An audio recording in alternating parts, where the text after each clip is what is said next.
E aí, pessoal, tudo bem? Então, nós temos na sequência uma aula sobre a paz armada.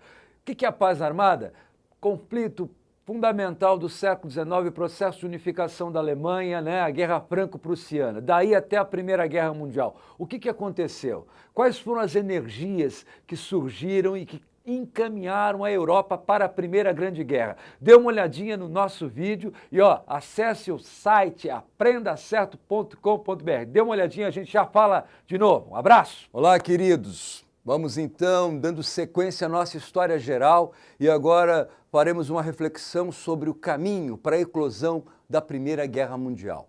É claro que nós já estudamos a história do imperialismo, nós vimos que, de uma certa forma, o século XIX não foi marcado apenas pelo imperialismo, mas por questões de ordem nacional. Vamos lembrar que nós já tivemos uma aula que tratou da chamada Primavera dos Povos, ocorrida no ano de 1848. Então, além da questão imperial, tá certo? Da exploração econômica capitalista sobre os continentes africano e asiático, que eram o quê? Comandados pelas potências industriais, nós temos que entender que havia entre as potências industriais disputas de cunho, de caráter nacionalista. Então, se nós quisermos entender o caminho para a eclosão da Primeira Grande Guerra, a gente tem que entender que esse caminho ele esteve associado à confluência de energias voltadas à guerra. Então, uma energia foi o imperialismo.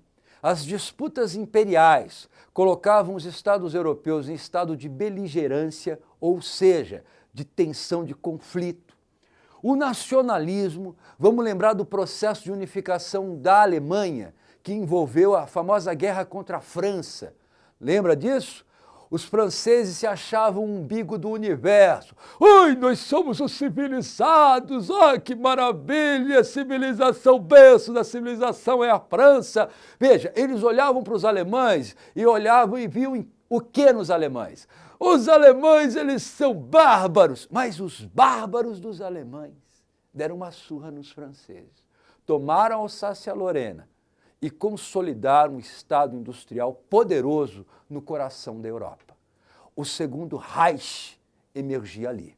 Então a gente tem que entender que os franceses tiveram seu orgulho nacional ferido. E o grande interesse dos franceses qual era? Temos que nos desenvolver, temos que melhorar as nossas condições para, no futuro, enfrentarmos os alemães de novo. A revanche. Então, o revanchismo francês era um foco de tensão que envolvia o quê? O nacionalismo, pessoal. Então, revanchismo francês envolve o nacionalismo, mas a ideia de guerra, ou seja, o militarismo. Itália Redenta, vamos lembrar? O que é Itália Redenta? O processo de unificação da Itália envolveu a incorporação de vários espaços, porém um espaço não foi anexado. O que é irredento? É não resgatado. A Itália não resgatada. Que Itália era essa? Ístria, Trieste, Trentino. Esses espaços eram controlados pela Áustria. Então havia ainda um interesse do nacionalismo italiano em enfrentar a Áustria e derrotá-la para a incorporação daqueles territórios que não tinham sido resgatados. Mais uma vez, olha o que nós encontramos, o nacionalismo e a ideia de guerra, nacionalismo e militarismo, que foi a crise do Marrocos. Pessoal, os alemães, eles desembarcaram tropas no território do Marrocos, que parte dele era dominado pela Espanha, outra parte pela França. Os franceses já tinham sofrido aquela derrota vergonhosa na Guerra Franco-Prussiana. E agora os alemães partiam para cima colocando tropas no Marrocos francês. Então a crise do Marrocos foi uma grande tensão internacional, mas que colocavam em lados opostos França e Alemanha. Veja, foi aí que a Grã-Bretanha percebeu o monstro alemão. Até ali, desde do Congresso de Viena, tá certo? Que os ingleses haviam se afastado das discussões políticas da Europa continental. Agora a Inglaterra via o problema seríssimo da emergência da Alemanha como uma potência industrial. E percebia que no continente, a velha rival, que era a França, podia se tornar uma aliada. Então, a crise do Marrocos coloca o quê? A questão do nacionalismo, do militarismo e do imperialismo sobre o continente africano. A anexação da Bósnia-Herzegovina ou Herzegovina pelo Império Austro-Húngaro. Veja, tinha um monte de eslavo. E um Estado eslavo na região balcânica chamada Sérvia. Veja, os sérvios desenvolviam uma política chamada de pan-eslavista. Eles diziam, onde houver um eslavo, lá é a Sérvia. Veja, então como tinha um monte de eslavo espalhado na região balcânica, qual era a pretensão do pequeno Estado sérvio? Criar um grande Estado eslavo na região. Sabe qual era o problema? O problema é que a Áustria-Hungria, o Império Austro-Húngaro, avançava sobre aquele espaço.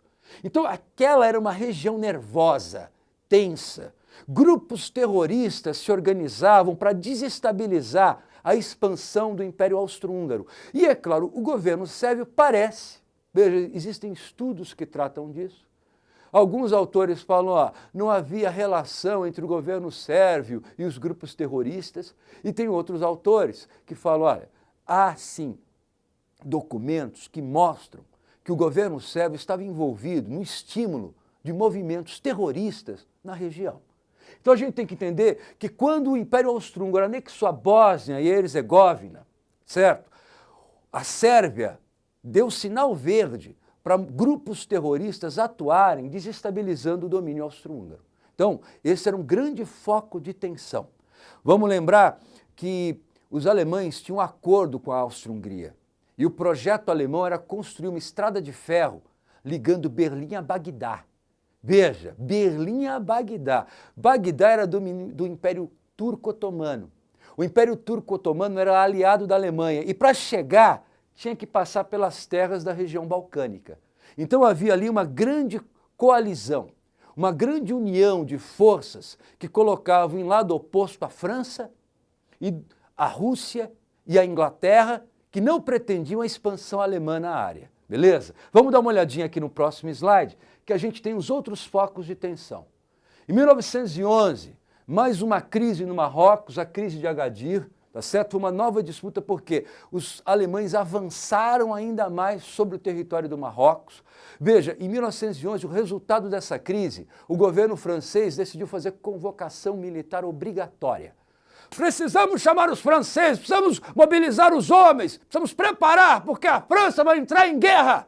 Veja, já se pensava em fazer uma guerra contra a Alemanha. Os franceses investiam na Rússia. E eles imaginavam o seguinte, que se a Rússia entrasse num confronto, os alemães teriam que dividir as suas tropas em dois frontes de batalha, o fronte ocidental e o fronte oriental. Seria a grande chance da França dar o troco nos alemães e derrotar a Alemanha. Então, a crise de Agadir já foi mais um passo rumo à eclosão da Primeira Grande Guerra. Veja, nós já falamos aqui do pan-eslavismo. Quem que é eslavo? Os sérvios são eslavos, os russos são eslavos. E é claro, havia uma grande disputa ali entre o Império Russo e o Império Turco-Otomano. Se a gente quer entender a região, até hoje, os problemas, por exemplo, na Ucrânia, que envolvem aquela área, a gente tem que entender o seguinte, que os russos tinham o quê? O Mar Negro, mas a possibilidade de colocar a frota naval russa do Mar Negro no Mediterrâneo passava pelos estreitos de Bósforo e Dardanelos, que eram estreitos controlados pelo Império Turco-Otomano. Então o que o Império Russo queria? Desestabilizar aquela aliança entre Império Turco, Império Austro-Húngaro e Império Alemão. Estimulando o quê? Os sérvios, que era um povo irmão. O povo irmão, vamos dar recursos. O czar Nicolau II mandava recursos para o governo sérvio para desenvolver uma política expansionista na região. Se a gente quer entender o início da Primeira Guerra Mundial, a gente vai ter que entender ali, Sarajevo, o assassinato do arquiduque Francisco Ferdinando. Pessoal, 100 anos da Primeira Guerra Mundial. Você acha que isso vai aparecer no vestibular? vai aparecer no Enem, a Primeira Grande Guerra. Como é que a gente vai entender a Primeira Grande Guerra? Aqui nós temos os focos de tensão que levaram o mundo para essa Primeira Grande Guerra. Tá certo? Então o pan-eslavismo serve, o interesse russo no controle dos estreitos de Bósforo e Dardanelos, controlado pelo Império Turco Otomano. E é claro, por que foi uma grande guerra? Porque nenhum país ia entrar nessa guerra sozinho. Então, antes de ocorrer a guerra, houve articulações diplomáticas, uma diplomacia secreta, fazendo alianças para uma possível guerra. Veja, a gente tem que entender o seguinte: se eu quero fazer guerra com alguém, eu quero brigar com você, tá? Eu não gosto de você, já proferi, beleza? Eu não gosto de você. E eu sei que o camarada não gosta de mim. Mas aí eu falo, então, se eu brigar com ele, só eu e ele, porra, de repente eu perco. Camaradinha, veja, eu não gosto daquele cara, você também não gosta. Vamos fazer um acordo? Vamos fazer um acordo? Eu provoco ele, e se ele vier pra cima de mim, você entra, beleza? Qual é a chance da gente ganhar? Pô, estamos em 2. Dá para entender? O que foi que aconteceu? O caminho para a guerra foi esse. Os países faziam acordo com outros países, falando, se eu entrar na guerra, eu não vou estar sozinho. E a chance de ganhar, só que o outro fazia a mesma coisa. Então, quando a guerra aconteceu, ela vai envolver vários países. Por isso a gente chama de Primeira Guerra Mundial. Claro que a base dessas alianças a gente tem no próximo slide. Vamos dar uma olhadinha rapidamente. Olha aqui. Tríplice Aliança, uma composição entre a Alemanha, Império Austro-Húngaro e Itália. Vamos entender, a Alemanha e a Itália estavam juntas porque tinham se unificado tardiamente e queriam mais espaços na África e na Ásia. Veja, a Itália tinha um problema com o Império Austro-Húngaro, a Itália redenta, mas o acordo da Itália foi com a Alemanha. Então, essa foi uma composição de forças. E a outra, a Tríplice Entente. Inglaterra, com receio da expansão industrial alemã, a segunda potência industrial no século XIX, passando para o século XX, era a Alemanha. Só não passava a produção industrial inglesa. Então a Inglaterra via aquilo como ameaça. Então a Inglaterra se une à França. E os dois estados tinham investido no Império Russo, tá certo? Então a Rússia era um aliado natural pelos investimentos feitos ali, na modernização da Rússia no século XIX. Então a Tríplice Entente foi constituída e agora o que restava? Um incidente, um estopim para que a guerra fosse detonada. E a gente sabe que dia 28 de julho de 1914, o confronto começava por conta do assassinato do herdeiro presuntivo do Império Austro-Húngaro, Francisco Ferdinando. Eles passeavam em Sarajevo num carro aberto, tá certo? Mostrando o poder do Império Austro-Húngaro na região, quando Gravilo Príncipe, do grupo terrorista Mão Negra, apareceu na frente do carro, fez vários disparos e matou o Francisco Ferdinando e a sua esposa. Era um incidente, mas esse incidente levaria à eclosão da Primeira Grande Guerra, que veremos na sequência. Um abraço, força, bons estudos aí. Tchau! E aí, curtiram? Então, faça a sua assinatura. É fácil e você vai se dar bem. Aprendacerto.com.br. É esse o caminho, é esse o endereço do ingresso na universidade. Vamos lá? Força!